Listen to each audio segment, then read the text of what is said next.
Welcome to new TV Telugu.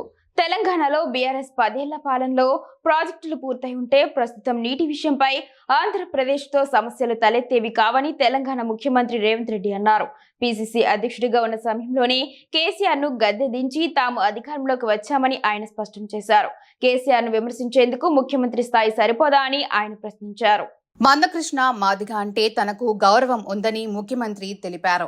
అయితే పోటీ పరీక్షల ఫలితాలకు రిజర్వేషన్లకు ఎటువంటి సంబంధం లేదని ఆయన తేల్చి చెప్పారు. మందకృష్ణ మాదిగ బీజేపీ నాయకుడిగా మాట్లాడితే ఎలా అని ప్రశ్నించారు. గతంలో ఎప్పుడో విడుదలైన నోటిఫికేషన్లను ఎస్సీ వర్గీకరణ అంశం వర్తించదని గుర్తించాలని సూచించారు. ఏదైనా చేయాలని చూస్తే న్యాయపరమైన చిక్కులు వస్తాయని ఆయన హెచ్చరించారు. పార్టీ మారిన ఎమ్మెల్యేలు ఏం మాట్లాడుతున్నారో తనకు తెలియదని ముఖ్యమంత్రి అన్నారు. కేటీఆర్, కిషన్ రెడ్డి కలిసి తిరుగుతున్నారని ఆయన ఆరోపించారు. ప్రాజెక్టులకు బడ్జెట్లో పరిమితమైన కేటాయింపులు ఉంటాయని ముఖ్యమంత్రి పేర్కొన్నారు.